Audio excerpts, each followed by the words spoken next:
Our next speakers will be Helma Blankman and Sanne Hillage.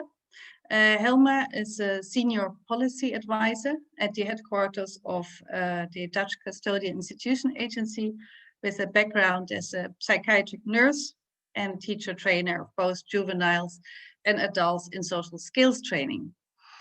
And the other speaker, Sanne Hillage, she is a mental health psychologist and a senior researcher, and she works in a juvenile justice institution in the Netherlands and is embedded in the organization called Pluri. And they will give the presentation together and tell us about the program that was developed by the Dutch Prison Service with a focus on making the incarceration of juveniles tailored to individual needs. I hope we will be able to manage the screen sharing issue now faster, and I will give you the floor. Yes, can you please share my presentation? Thank you very much. Okay, can you please put it on the view? Yes, thank you very much. Well, I start to tell you something about the change program we started a couple of years ago in the Netherlands to innovate our juvenile justice system. Can I have the next slide, please? We had some motivations to do so. Firstly, we had a desire to change in 2050 to improve continuity in care and supervision by means of local placement. So we wanted to place the youngsters more locally and next to their family. We wanted to move from one-size-fits-all to a personalized care and security requirements, because not all the juveniles need the same care and even do not need the same security requirements. We wanted an approach to placement and screening the juveniles which is customizable and goal-oriented. We also wanted to employ healthy elements from juveniles network, like having work, going to school, having pro-social friends or family.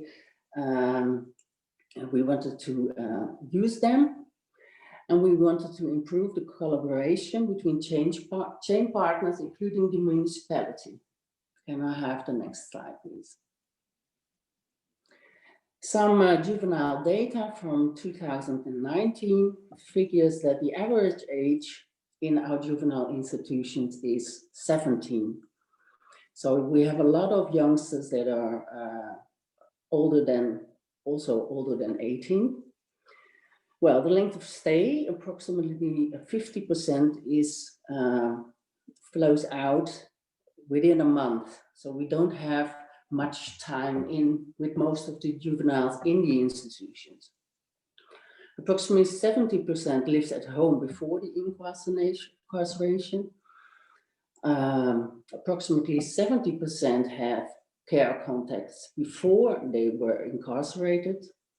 And many juveniles have psychosocial issues as addictions, debts, and early school leaving.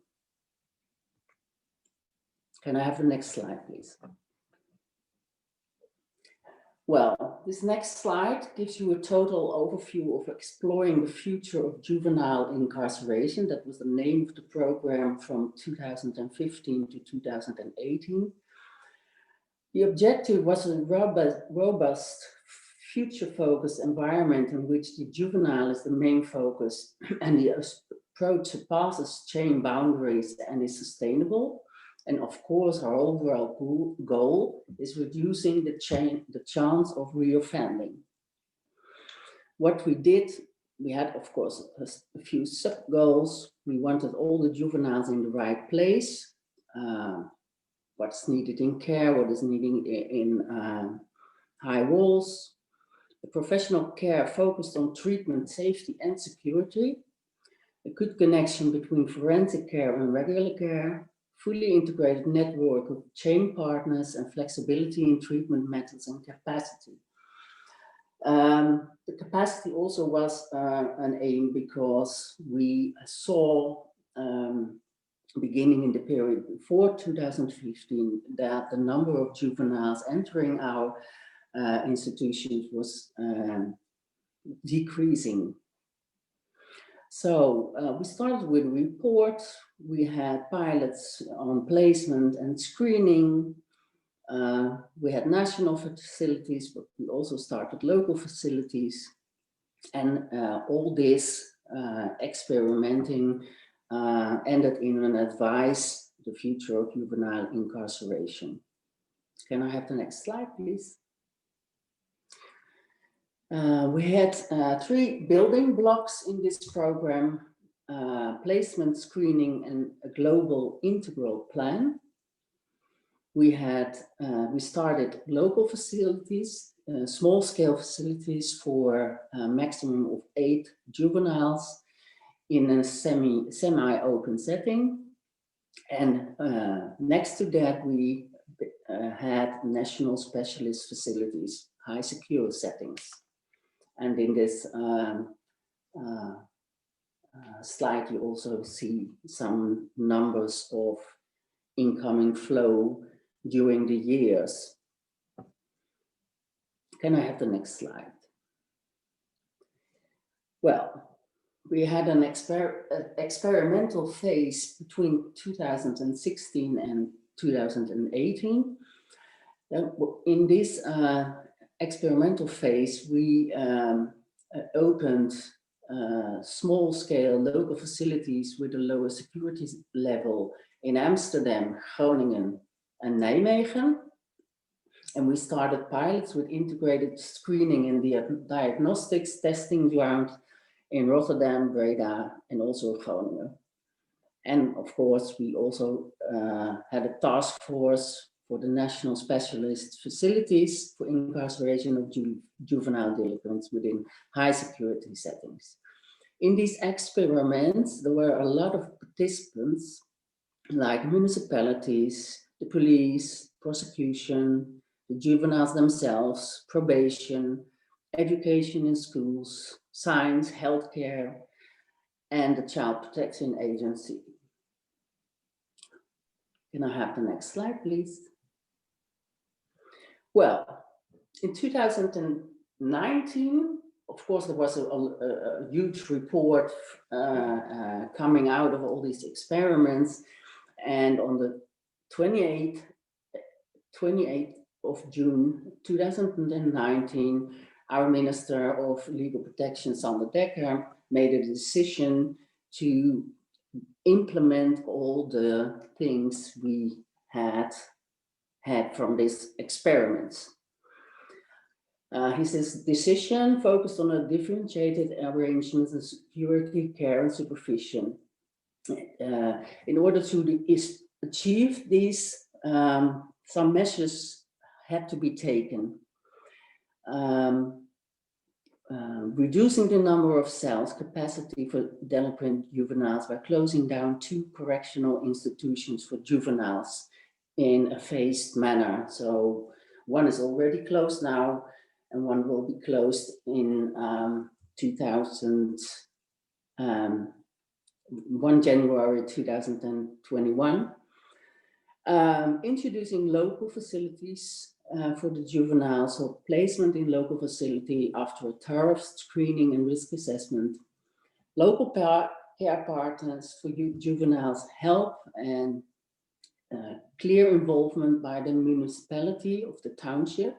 They are their young people, and local care partners are essentials. Preferably, where possible, involvement of the juvenile and in his or her parents' network. And if there are indications, a delinquent or suspect will be placed in a high security national specialist facility. Screening also contributes at creating a plan of action for the juvenile, a long-term plan. And we want to enhance the involvement of the parents, partners, in case of older juveniles, and other healthy elements from the network. And we want to provide a combination of specialized expertise. Well, this slide shows the total overview of the implementation of changes in the judicial justice system. Well, as I told you, in 2019, the decision and the planning of a START change program was started. The objective is a robust, future-focused environment in which the juvenile is main focus and the approach passes change boundaries. Same objective as the program before. Well, as you can see in the planning, we are now in 2020. The local facility in Amsterdam will be further developed. In 2020, also a local facility in the south of the Netherlands has opened. For the next period, local facilities in the north, in Rotterdam and in The Hague are planned. Why Rotterdam and The Hague? Because most of the youngsters we have in our juvenile institutions come from the big cities like Rotterdam, The Hague and Amsterdam. So that's why it is important to have local facilities, especially in these areas. The local facility in the south is of course for the whole southern region, the local facility in the north for the whole northern region. There will be pilots for the national facilities, so for the large scale facilities, all kind of pilots about screening, diagnostics, transferential working. We are busy with the adjustment of the treatment and care offer. Therefore, we have an innovative program in which we also look at other institutions, other organizations to see how they solve problems about security, about care, about all these things. Well, and then later on, we have to implement all the changes by current institutions to become national specialist facilities. There will be a scientific monitor, and in the end, there will be 5 national specialist facilities in 2024. Sanne, the floor is yours. Thanks. Thank you, Helma, for your interesting talk. And I will dive a little into the motivation of why we wanted all these changes. And maybe it's good for you to know that in the Netherlands, we only have juvenile justice institutions. We don't call them jails. Also because of the main aspect of the stay of the juveniles there is treatment and working on resocialization. So there are no security guards and everything, but social workers who work with them. But what we saw is that there's a really big diversity of the population. The age can vary between 13, 21, sometimes even older. And also the risk factors and also the protective factors that the juveniles have. Some people are really some juveniles are really in the beginning of their criminal career or made one mistake, and others are really older and there are a lot of other interventions. They already have a lot of other interventions, and that's why we saw that, well, there's such a big variety, and we really see that one size does not fit all. And also the juridical backgrounds really were really different. And another really important part is the science. The last few years, a lot of new information is about the maturity of, can the next slide, please? Yeah, and also the other one. Yeah, there is a lot of, at least in the Netherlands, a lot of research about the unfulfillment development.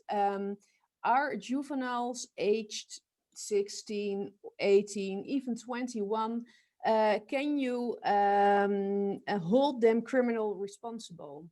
Because their brain is still developing. Is it realistic to ask certain things from them that we ask for them, given their upbringing, their cognitive abilities? And that's why in the Netherlands, in parallel on this developments of the institutions, we made the juvenile criminal law. Yeah, I think the next slide is about that. And in the Netherlands, we have the juvenile criminal law and the adult criminal law. But from 20,000, here's 15, but I think it was 14. That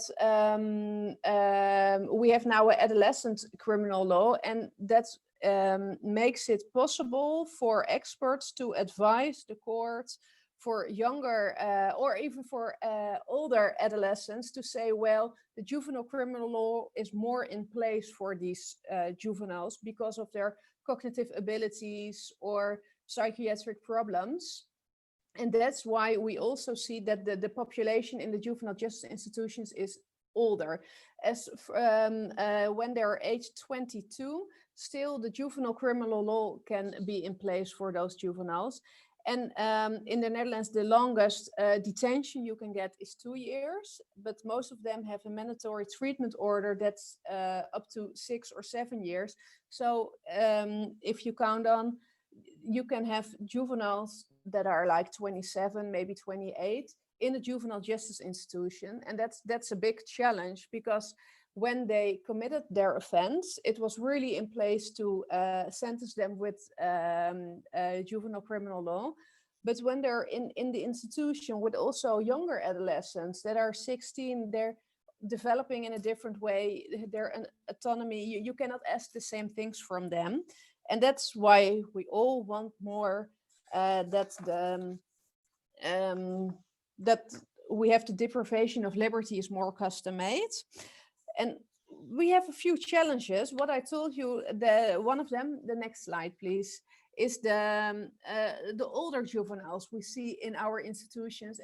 And even though we want them to make their own decisions, give them autonomy as much as possible, still it's a closed facility.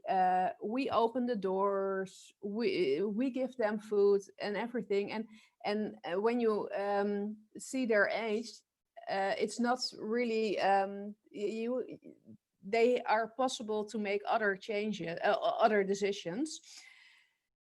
And also the big age differences. Oh, I don't know what I wanted to say there. The next slide is where we stand now. Helma also told about that. We have now 5 juvenile justice institutions. We are going to name them differently because we think a forensic youth center is more in place, and the 5 small-scale facilities. And in all those juvenile justice institutions, now we have pilots about what Helma always also was saying about the lower secured units, risk management and everything. But it is a big challenge because we are all running businesses with all our challenges, but also we want to change. And yeah, that's really difficult to make a change in a running business. And I don't know, maybe you have tips for us, or you have to you ask questions. You have some questions for us to ask.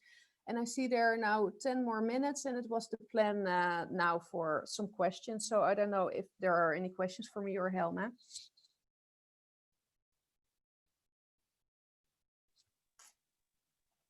Thank you very much, Helma and Sanne, for the presentation. Helma, was there anything you wanted to add now at this point? No, okay. So thanks a lot. Very, very interesting, and very good to hear that those pilots have been initiated, but also that you can see that the pilots actually influence the policy in practice. in the juvenile justice system, because that's not always the case. Sometimes pilots seem to be very nice and then they are dismissed and nothing happens. So that's I think very positive to see.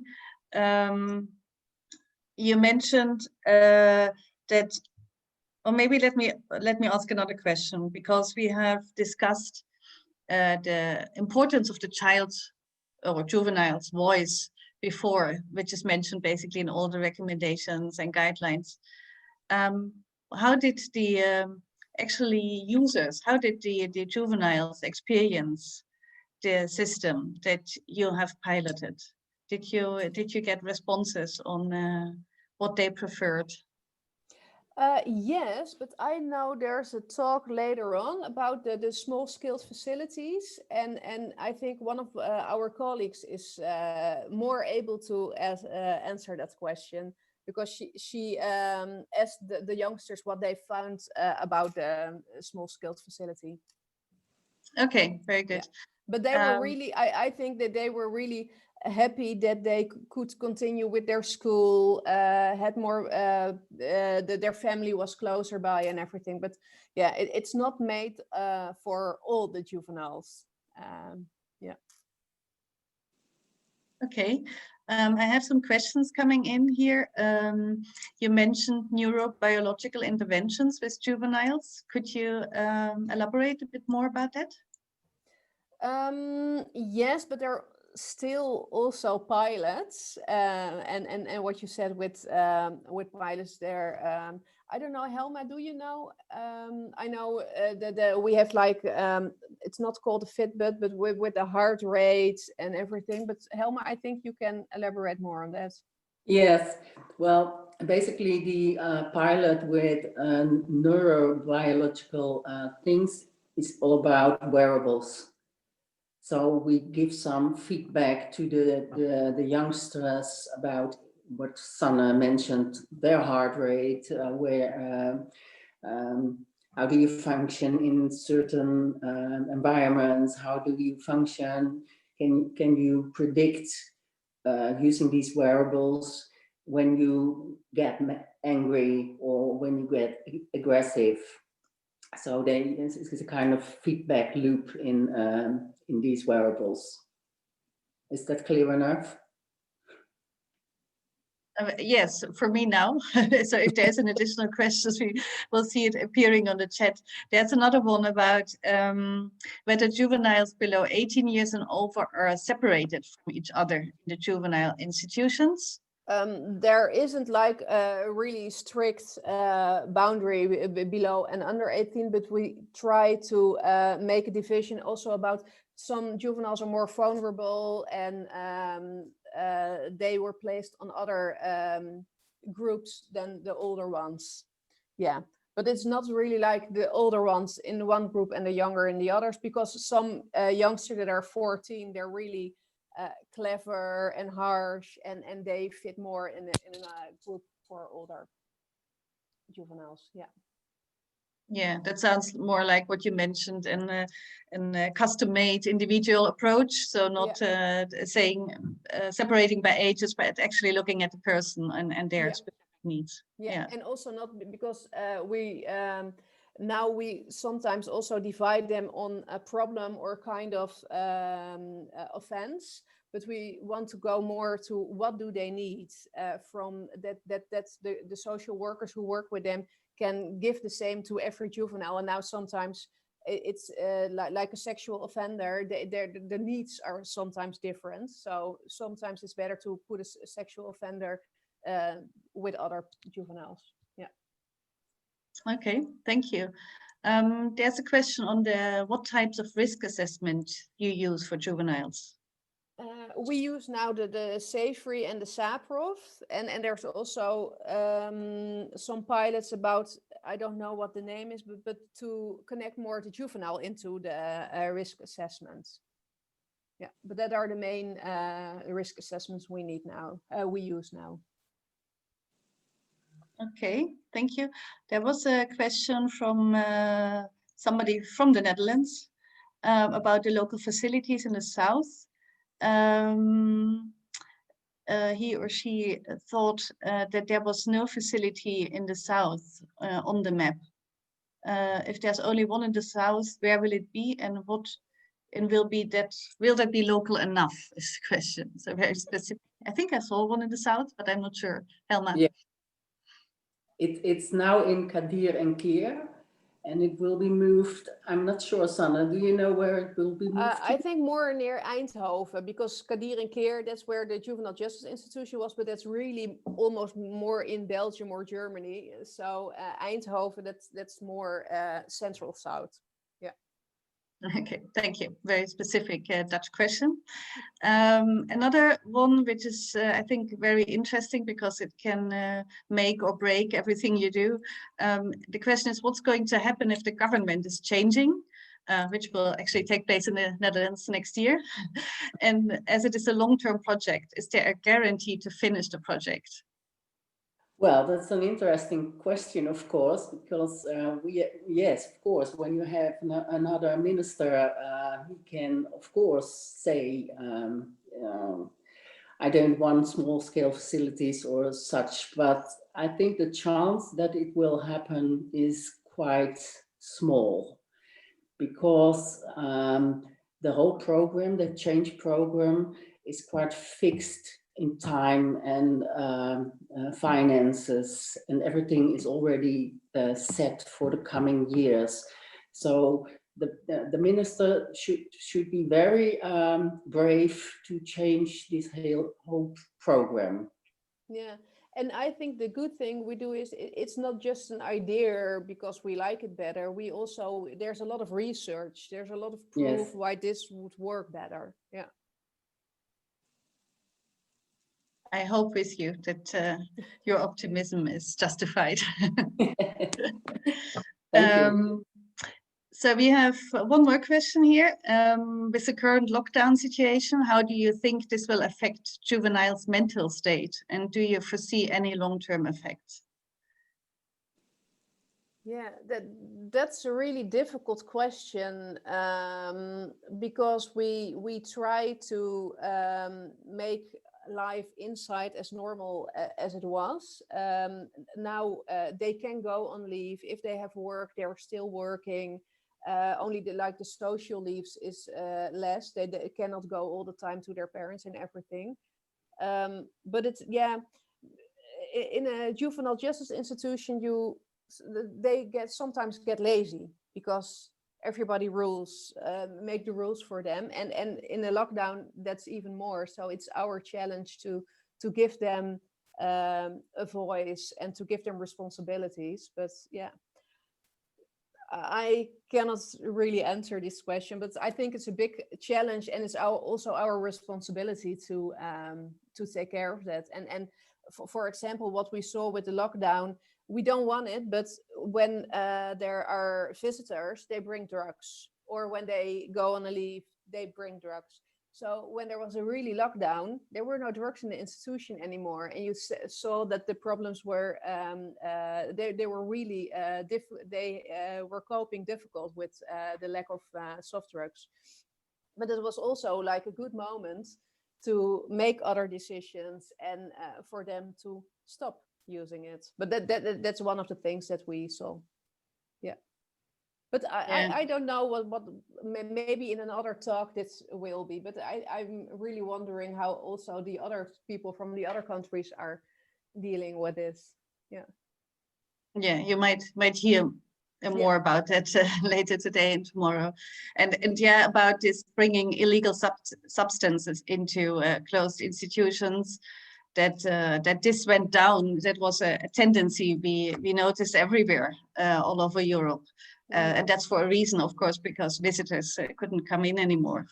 So that's another challenge to deal with this positive effect in a sense of the lockdown, but not to continue restrictions just because of that, you know. So it's and also you can see that at a certain time people find other ways to bring the substances in. But I think the mental challenge is, of course, extra high for those that are in closed environments. But we have all faced a mental challenge over the past, 9 months. So and maybe it raises some understanding also from the general population about what it means to be in a locked environment when all of us are a bit locked up at the moment. So, well, no more question. Time is up.